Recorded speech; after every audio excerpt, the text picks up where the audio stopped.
Sí? Bona vesprada de nou. Senyor alcalde, regidor de Cultura, amics, familiars, músics i públic en general, siguen tots benvinguts al concert de Santa Cecília 2018 que la Unió Musical de Yalo ha preparat amb motiu d'aquesta festivitat. Un any més ens trobem immersos en aquesta celebració, la qual és sinònim de comboi, treball, unió, passió, però sobretot música, molta música. I la millor manera de celebrar-ho és fent el que més ens agrada, podent gaudir-ho i fent gaudir als que ens acompanyen i escolten. Són moltes les experiències que la Unió Musical de Yalo i els membres que d'aquesta formem part ha viscut al llarg d'aquest any. Algunes d'elles ja viscudes, altres noves, alguns que han estat més senzilles, altres que s'han convertit en reptes, però totes elles sinònim de música, plaer i treball. Aquest mateix treball, constància, entusiasme i ganes ha acompanyat a joves músics a formar part d'aquesta gran banda. Aquest any són 7 els nous membres que s'incorporen i avui els donem la benvinguda. Demanem la presència així davant de l'escenari de la presidenta Júlia Sanz i del director Miguel Ángel Grau per rebre'ls.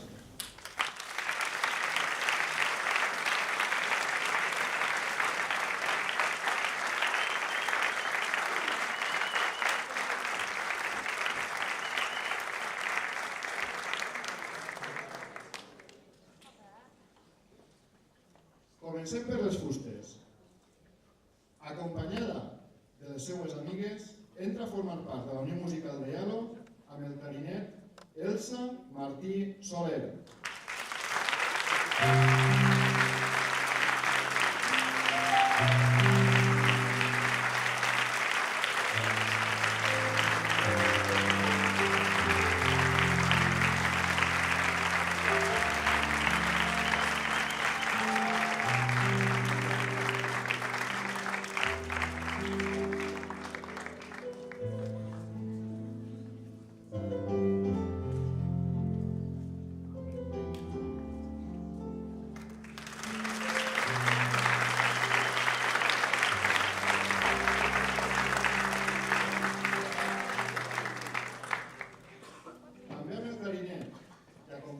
La seva germana entra a formar part de la Unió Musical de Yalo, Karen Mollà Montpó.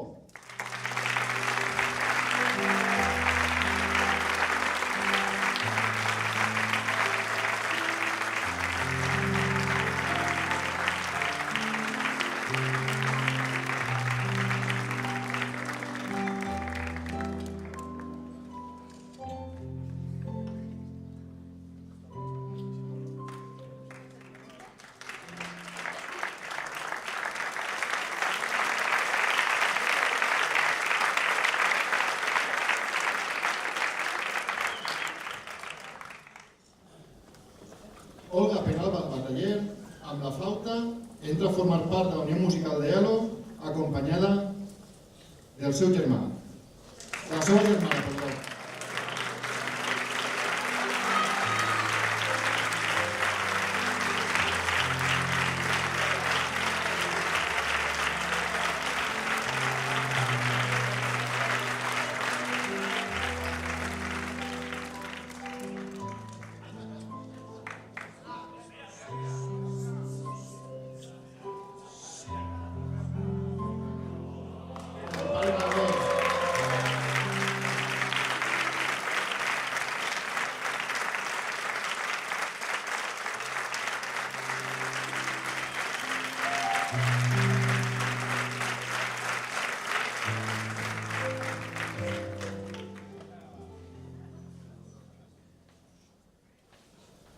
Neus Balaguer Tarrasó entra a formar part de la Unió Musical de Yalo amb el saxo alt, acompanyada dels seus germans.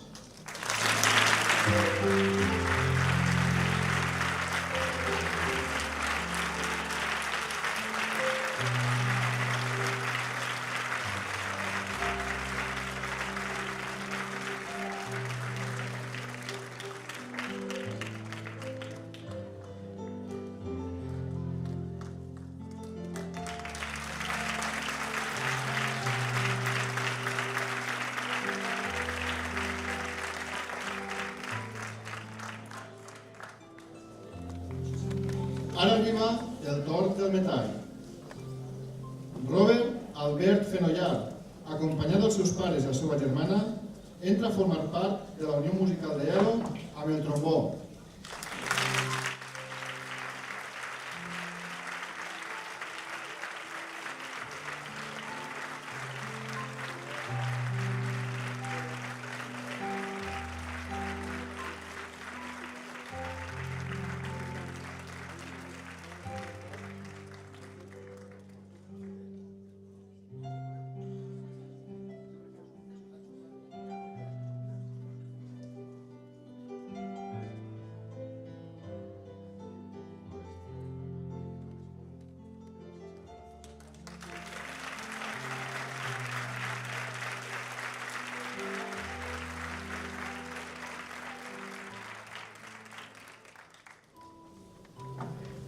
Seguidament, donem la benvinguda als nous percussionistes. Josep Suc Penedès entra a formar part de la Unió Musical de Yalo acompanyat del seu germà.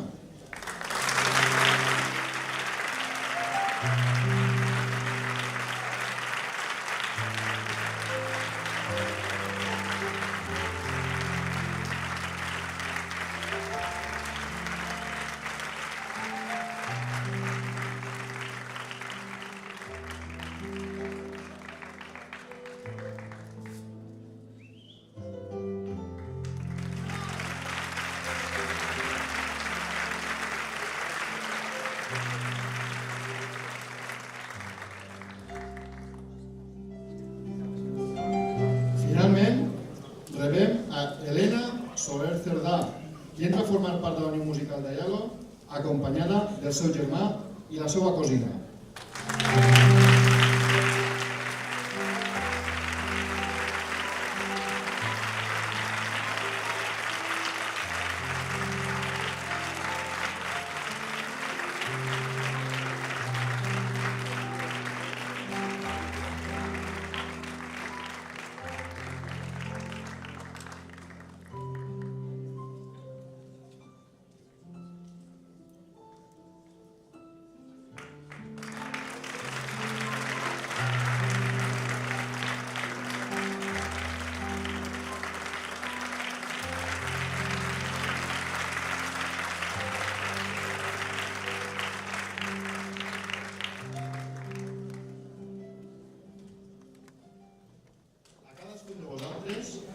La més sincera benvinguda a aquesta gran família que és la Unió Musical de Yalo. I enhorabona. Sols ens queda desitjar-vos que gaudiu del camí que avui comenceu a recórrer amb nosaltres i que esperem que siga ben llarg. Seguidament, demanem de nou la presència a l'escenari de la nostra presidenta, Júlia Sanz, per fer entrega del pin commemoratiu dels 25 anys amb nosaltres a la músic Txelo Sanz.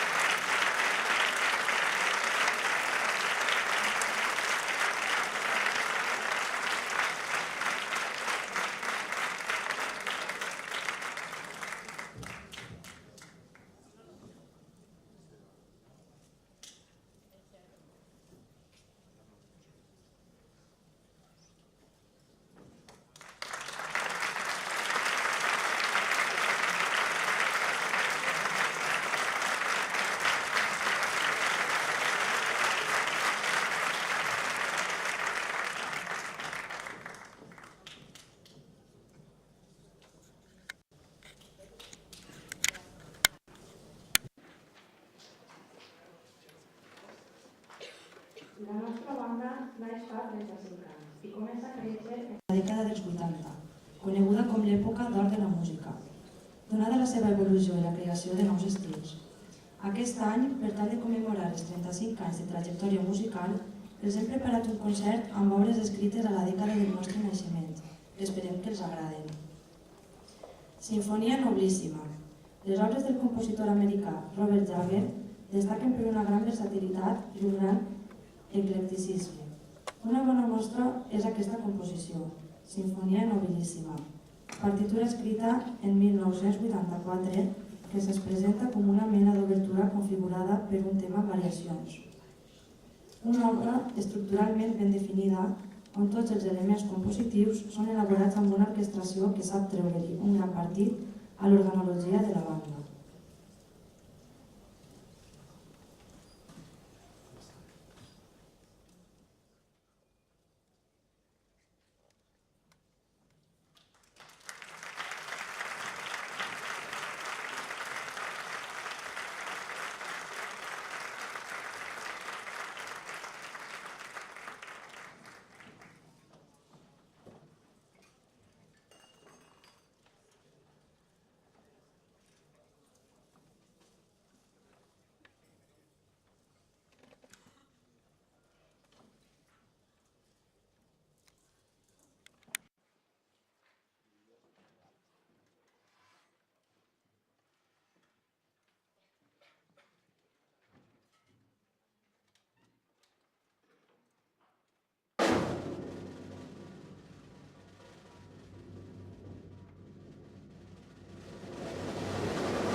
Sinfonia noblíssima.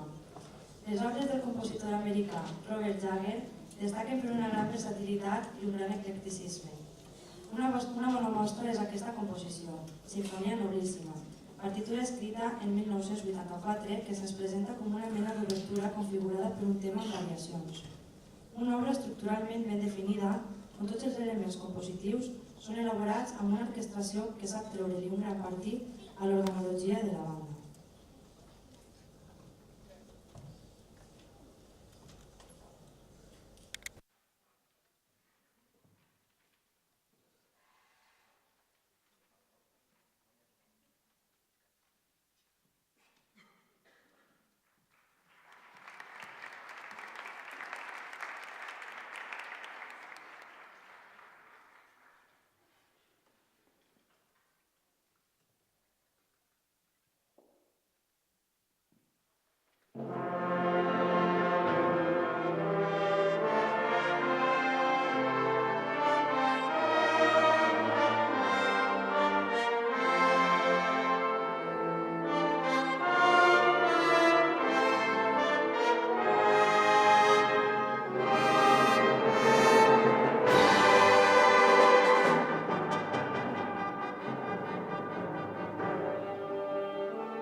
Fidas Fraigis va ser director d'orquestra, pianista, organista i, per últim, un dels compositors més prolífics d'Hongria.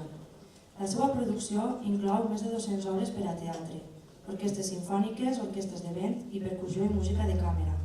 En aquesta ocasió escoltarem la seva Suite for Wind Band, escrita en 1981 per a instruments de vent i percussió dividida en 4 moviments. Una brillant i solemne fanfàrria iniciarà la suite per a donar pas al següent moviment, un diàleg musical de virtuosisme en els instruments de metall que precisarà una alta habilitat tècnica. Seguidament, l'obra ens conduirà cap al tercer moviment, contrastant amb un tema lúgubre i fosc amb temàtica fúnebre i processional. El quart moviment ens presenta un jovial vals amb totes les seues variacions melòdiques acomiadant la composició amb la repetició de la inicial fanfàrria de la suite, però amb una instrumentació al complet de tota la plantilla bandística.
Mara, obra descriptiva del compositor holandès Jeff Penders, que va ser encomanada per la Real Marina holandesa com banda sonora del film rodat per al bicentenari de les relacions entre Estats Units i els Països Baixos en 1982.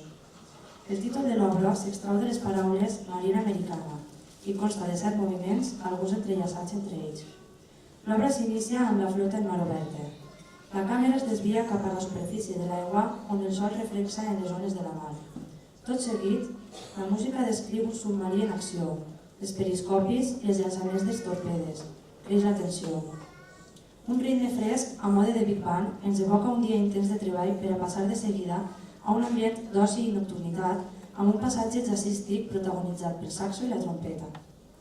Cap al final de la composició, escoltarem una desfilada de les tropes marines holandeses, a ritme de marxa militar composta per una barreja de melodies populars americanes i holandeses. Per últim, una escena amenaçadora de la flota dins la mar i el brusc girament que farà la càmera creuant l'aigua il·luminada pel sol eixint a la superfície. Acomiadarà l'obra en un brillant final.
i Saigon és una tendra i dramàtica història ambientada en abril de 1975, cap al final de la intervenció de les tropes americanes al Vietnam. Narra la història de Christian, un jove americà que coneix aquí una vella vietnamita que treballa en un club nocturn de la ciutat de Saigon. Enamorada d'ella, l'atrau d'aquells ambients de prostitució, encara que d'una forma amagada, perquè la maleïda guerra impedia l'amor entre ells, perquè al mateix temps perteneixien a dos mons enfrontats. Kim, cap al final de la guerra, es queda embarassada de Christian, però les circumstàncies de la guerra l'obliguen a ser evacuat cap a Amèrica, deixant aquí al Vietnam. Però, ¿hasta quan? Eixa és la pregunta que ella es fa. El temps passa i passa, i naix Tom, una preciosa criatura, víncul de l'amor de Kim i Christian. Però mai arriba cap notícia del pare del xiquet. El pas dels anys fa que el seu fill es faça més major i que encara no conega les carícies de son pare. Una plujosa vesprada, Kim parlava al seu fill de la dura i curta felicitat que ella havia viscut en son pare, a lo que Tom li preguntà: «I com era el pare?» Ahí va ser quan el cor de Kim va esclatar a plorar i, sense pensar-ho més, es va veure obligada a envoltar-se de nou en la prostitució. Única forma possible d'arreplegar els diners necessaris per anar en busca de Christian a Amèrica. Ho va aconseguir. El trobar-lo va fundir la immensa alegria en la dramàtica tristor que ella va sentir quan va descobrir que Christian havia refet la seva vida amb una bella i rica americana. La decisió estava presa. En una arrebada de ràbia mesclada amb el cúmul de pena que Kim tenia en el seu cor, després de tants anys d'espera, entregà el jovenet Tom als braços de son pare i davant d'ells es va llevar la vida.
i en això ben ganeta i m'ho anem a repartir. Moltes gràcies per venir.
anys viscuts, sempre amb música. Gràcies a cadascun de vosaltres formar part d'aquest dia i enhorabona a tots els músics. Us esperem al concert de Nadal. Bona nit, bona música i avant la hora.